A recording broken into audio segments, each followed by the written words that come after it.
प्रस्तुत है साप्ताहिक विधानसभा समीक्षा। आलेख आलोक सिंघई, वाचन स्वर अभिषेक कटियार। 16वीं विधानसभा का चौथा सत्र सुचारू रूप से संचालन के लिए जाना जाएगा। विधानसभा अध्यक्ष नरेंद्र सिंह तोमर ने सत्ता पक्ष और विपक्ष समेत सभी सदस्यों को संवाद के भरपूर अवसर दिए और अनुपूरक बजट संबंधी कार्य भी समय सीमा में पूरा करवाने में सफलता पाई। विगत 17 दिसंबर को मध्य प्रदेश विधानसभा ने अपनी स्थापना के 68 वर्ष पूरे किए हैं। इस हिसाब से भी ये सत्र अनूठा था। अनुपूरक बजट के प्रावधानों पर चर्चा के लिए निर्धारित 4 घंटों का समय पूरा हो जाने पर अध्यक्ष नरेंद्र सिंह तोमर ने नेता प्रतिपक्ष उमंग सिंघार की गैर मौजूदगी के कारण वित्त मंत्री जगदीश देवड़ा को बजट भाषण प्रस्तुत करने की अनुमति प्रदान कर दी। बाद में नेता प्रतिपक्ष को भी बोलने का अवसर दिया। इससे वे ये संदेश देने में कामयाब रहे कि सदन के कामकाज में अनदेखी नहीं की जाएगी। विपक्ष के नेता शुरू से यही आरोप लगाते रहे कि सरकार जब पहले ही बजट पारित कर चुकी है तो उसे दोबारा अनुपूरक बजट लाने की जरूरत क्यों पड़ रही है। इस पर वित्त मंत्री ने बताया कि हितग्राही मूलक योजनाओं की वजह से सरकार को अतिरिक्त बजट मांगना पड़ रहा है। जैसे ही राज्यपाल मंगूभाई पटेल ने सत्र आहूत करने की अनुमति दी, तभी से विपक्ष के नेताओं को लगने लगा था कि अब उन्हें सरकार को कटघरे में खड़ा करने का अवसर मिलेगा। पहले दिन सदन केवल 1.5 घंटे ही चल सका। सदन की शुरुआत में नवनिर्वाचित सदस्यों को शपथ दिलाई गई। इसके बाद दिवंगत पूर्व सदस्यों को श्रद्धांजलि दी गई। पहले दिन सरकार ने 6 संशोधन विधेयक प्रस्तुत किए जो पहले ही कैबिनेट में पास हो चुके थे। खुरई से भाजपा विधायक पूर्व मंत्री भूपेंद्र सिंह ने खुरई के मालथौन में आदर्श कॉन्वेंट स्कूल में आरटीई का पालन न करने और सरकारी जमीन पर कब्जा कर स्कूल बनाने का मामला उठाया। उनका कहना था कि स्कूल संचालक अभिभावकों को परेशान कर रहा है। जिला शिक्षा अधिकारी ने स्कूल की मान्यता रद्द कर दी है। तहसीलदार ने अतिक्रमण हटाने के आदेश दिए हैं। इसके बाद भी स्कूल चल रहा है। इससे जनता में आक्रोश है। जवाब में स्कूल शिक्षा मंत्री राव उदय प्रताप सिंह ने कहा कि मान्यता के मुद्दे पर हाईकोर्ट ने स्थगन दे दिया है। फैसला आने पर कानून सम्मत कार्रवाई की जाएगी। नेता प्रतिपक्ष शून्यकाल में खाद्य संकट पर चर्चा कराना चाहते थे, पर अध्यक्ष ने अनुमति नहीं दी। इस पर कांग्रेस के विधायकों ने सदन का वॉकआउट कर दिया। इसके बाद सदन को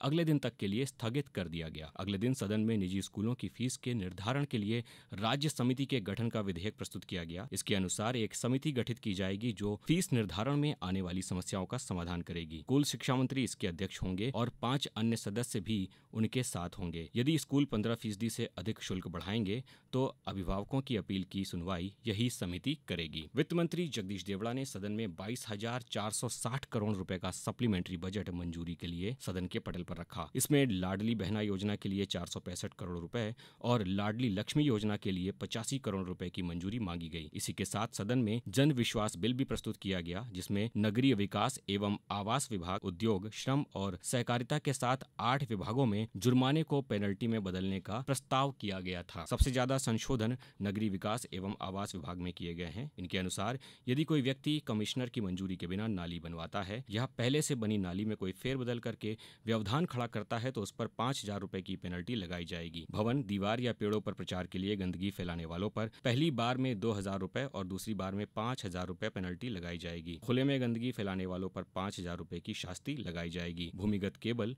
बिजली के तार, नल आदि से अवैध कनेक्शन लेने वालों पर 5,000 रुपए का दंड लगाया जाएगा। एक सवाल के जवाब में मंत्री नरेंद्र शिवाजी पटेल ने बताया कि डिजिटल अरेस्ट जैसे साइबर अपराधों की रोकथाम में पुलिस ने 237 लोगों को गिरफ्तार किया है। उनसे बरामद की गई रकम लगभग 9 करोड़ रुपए है, जबकि साइबर ठगी के मामलों में लोगों ने लगभग 45 करोड़ रुपए की रकम गंवाई है। सरकार का प्रयास है कि लोग जागरूक हों, क्योंकि ठगी गई रकम कई बार इतनी दूर पहुंचा दी जाती है कि स्थानीय पुलिस को दूसरी सरकारों के नियंत्रण पर निर्भर रहना पड़ता है। तीसरे दिन अनुपूरक बजट पर चर्चा में कांग्रेस नेताओं ने कहा कि प्रदेश का हर व्यक्ति 60,000 रुपए का कर्जदार है। एक साल में कई बार कर्ज लिया जा रहा है। इसके जवाब में वित्त मंत्री जगदीश देवड़ा ने कहा कि हम तो प्रदेश के विकास में निवेश करने के लिए अपनी सीमा के भीतर कर्ज ले रहे हैं। जब नेता प्रतिपक्ष उमंग सिंघार सदन में मौजूद नहीं थे तो अध्यक्ष ने सीधे वित्त मंत्री को भाषण के लिए बुला लिया। इससे नाराज प्रतिपक्ष के विधायक शोर शराबा करते वेल में आ गए। डॉक्टर हीरालाल अलावा और उनके साथ एक अन्य विधायक गर्भगृह में धरने पर बैठ गए।